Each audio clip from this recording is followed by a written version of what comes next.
Hey guys, how's it going? Welcome back to the channel. I'm just on my way to go and film a Kia. Now, before you guys get all like annoyed, let me just tell you a little bit about the Kia. The Kia Stinger GTS 3.3 V6 360 horsepower rear wheel drive.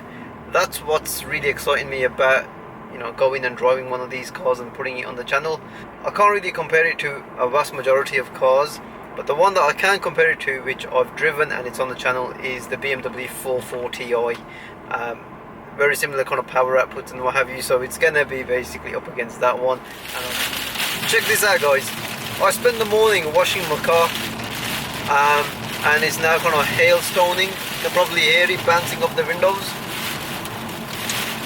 Note to self, check the weather forecast before you spend the morning cleaning the car. Damn man.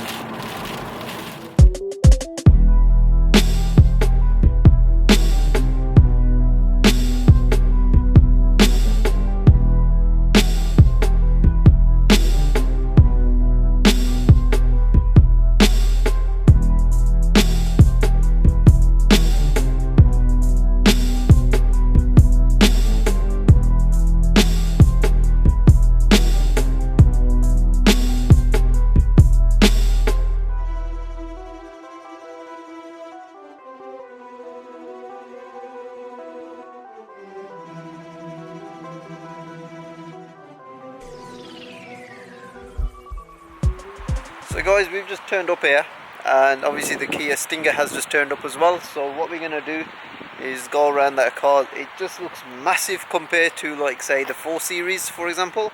Definitely longer than the 4 Series, a little bit wider as well. But yeah, let's just go and have a little look at that car. So guys, here we go. Here's the Kia Stinger. Obviously finished off in metallic red. Starting off from the front end, you got this grille that I think Kia says is like a tiger nose, gives you that kind of an impression.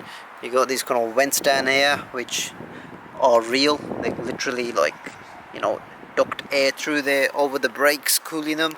And then you got these kind of vents here which kind of aid airflow all over the side. Again, moving on to the front end, again you've got these LED headlights. These are all standard on this car. On the bonnet you got these kind of vents up here.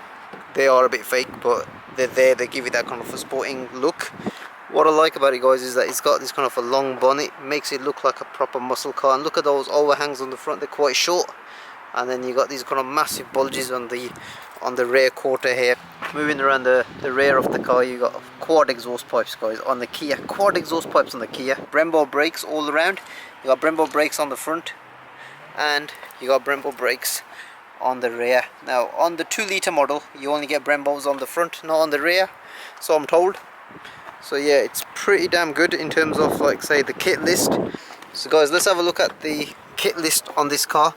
Starting off, you got the Harman Kardon, you got electrically operated memory seats down there, you've got a head-up display, obviously you got the sat nav and everything, you've got 360 reversing camera, you got a wireless charging for your phone, you got heated and cooling seats, drive select mode. It looks pretty decent, like the whole fit and finish of it. Soft touch materials pretty much everywhere. Steering as well guys, it's finished off in Napa leather. You got this kind of a nice flat bottom GT badge there. It's heated as well, which is a nice kind of touch. You obviously got dual climate zone air conditioning. You've actually even got heated leather seats in the rear as well. You've got like a, I'll show you down there, you got like a button. The roof lining is finished off in Alcantara, which is a really nice sort of feel, and like you get a feeling that you're in, like, obviously quite a sporty car as well. So all pretty damn good. Like I say, fit and finish, it's pretty much up there with, like, say a German car, if I'm honest with you. You even got this kind of a metal detail around the window switch. It's pretty good. Guys, that was a very quick kind of a walk around of the car. What we're going to do is take it on those back roads. The reason I go on those back roads is because I've been going there for the last 15 years for a bit of stress relief. Yeah, and give my car a bit of a blast as well, so we'll do the same with this. The owner has said that there's not much sound coming out of this car's exhaust, and that's probably because it's got the PPF filter being a 68 plate. What we will do though, for completeness, is we'll give the car a start up and some revs anyway. So yeah, let's just go and hear it for what it is.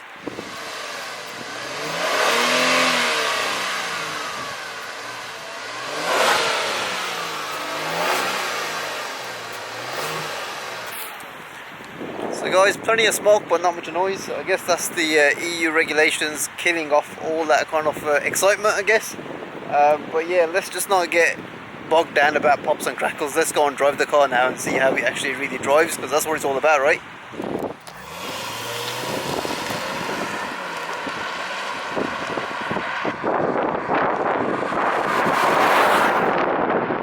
Let me tell you a little bit about the car's background. It's been built literally by two top dog German gurus, to say the least. You've got Albert Behrman, who also is part of Hyundai. He developed the Hyundai i30N. If you've not seen that video, please do go and visit that on the channel. Then you got Peter Schreier, who is the designer. Now Peter Schreier designed cars like the Audi TT, for example. He's come and he's designed this car from the ground up. So Albert Behrman was the guy that developed the BMW 1M before he then moved on to Hyundai and Kia. So both guys definitely know something about how to make a sports car and how to design one. And honestly guys, the fit and finish in this car is top notch. That you don't really find any kind of cheap plastics unless you start scratching right down, you know, in the bottom of the door cards or whatever, and that's the same case with, you know, most cars out there anyway. The engine in this car is a 3.3 litre V6 bi-turbo. It produces 375 horsepower. The torque figures are going to be up in the 500s. I don't really know that, you know, to be quite exact, but they're going to be up there. I've got the car currently in comfort mode, and if I'm comparing this to, like, say, the 440i that I driven, which had the MPPSK power and sound kit, the throttle response is pretty damn sharp. Don't get me wrong on that. It is, you know, you squeeze the throttle, the car's literally just like flying down the road. It is a Grand Coupe, so, you know, Kia has got the BMW 4 Series literally right in its eyes for this car. Everything seems to work on point. So for example, the driving position, you sit quite low, you sit quite snug.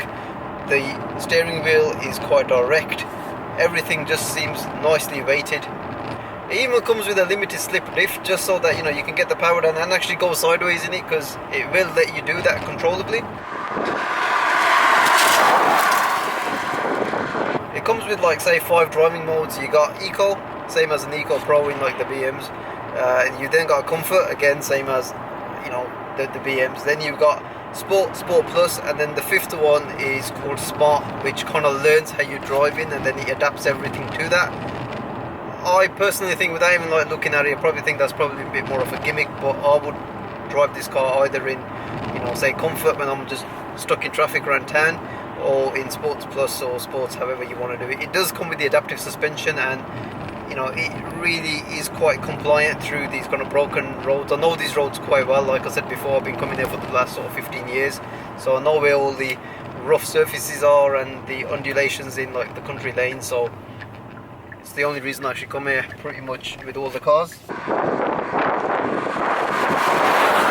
It is quite a heavy car compared to the BM, that is one thing. So when you are going around these twisties, you do feel the car's kind of like leaning over a little bit, and it feels a bit bolty. But, you know, from a Kia's point, you know, the first Grand Coupe that they've kind of made, like, it's, you know, hats off to them, to be honest with you, because it's, you spec a 4 Series to this level with all this kit that this car's got, you know, electric seats, LED headlights, which are adaptive, heads-up display, heated leather, you know, and it's Napa leather as well, not Dakota. You would be looking at a plus 40k kind of price, you know, probably 45k upwards. All this in the Kia is sub 40k. I think it's about 37, 38k, something like that. Could be wrong, but that's the way it is. But, you know, a lot of kit for the money, and, you know, you're not even compromising on, say, performance, because, you know, you've got 375 horsepower, you've got the 8-speed ZF gearbox, which we'll talk about shortly. So value for money, guys. You can't complain, and it's literally all out of a box. The only options that you probably have to choose is the exterior colour and the colour of the Napa leather. What more can you want? So guys, I've just flicked the car into sports mode. I don't want to put it into Sports Plus, because unlike a BM, the Sports Plus in this, it turns the traction off. It's not a halfway house, it literally turns it off. The roads are wet, we've had some hailstones earlier on, not my car, so I'm not gonna I'm not going to risk it. Straight away guys, the first thing I've noticed is it is very sharp, you know, it gets down the road even quicker than what it was doing before. The car does like lull you into a bit of a false sense of security, only because the exhaust does crackle and pop, and it's really well refined compared to like say the 4 Series. You are getting up to speed really quickly and you've got to be quite careful on that. Oh dear, this thing is flipping quick, isn't it? And it's got good brakes as well, Brembo brakes. You know, I've got some past experience with those. Really good. Yeah.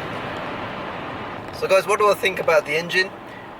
The engine, the 3.3 V6 has got a lot of punch, like say at low revs, like 1500 onwards. It literally just pulls like a train. The gearbox, obviously it's an 8-speed ZF gearbox. It's not the sharpest if I'm honest, because when you are comparing this to a 4 Series or you know, or even the one in my 140i, it is a ZF in that, the 8-speed, but those gear shifts, they are a little bit more sharper. You can actually feel them, and also they're a bit quicker as well. I think a software update perhaps might be able to solve that. I don't know, but I just want to put it out there. Value for money guys, you know, you're not going to get anything with this level of kit for the money. If you're not a badge snob, and I've said this in my Hyundai i30N video, which that car was literally a masterpiece as well, then this car certainly should be on like say your kind of consideration list. If you're looking at cars like say the BMW 4 Series, the Audi A5 Sportback, this car will literally take the fight to them.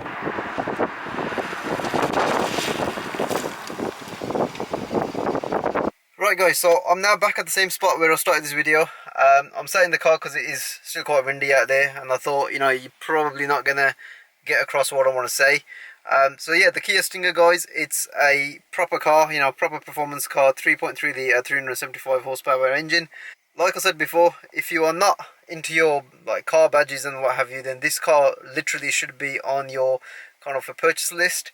If you're looking at like cars like say the Audi you know, A5 Sportback or the BMW 440i Grand Coupe, this car definitely should be up there for you guys. Something that the owner has just said, in terms of exclusivity, the Kia dealers are only allowed to register one and sell one car per month. Now, I'm not sure whether that's true or not, but that's what he has said. So yeah, if exclusivity is your thing, then this car definitely should be up there for you guys. Hopefully guys, you've enjoyed this video. Be sure to give it a like, share and subscribe to my channel for more car related content coming up. I have got quite a few cars in the pipeline. Next week guys, I'll be looking at the BMW E46 M3, so be sure to tune back into my channel. I'll see you on the next one. Take care. Bye.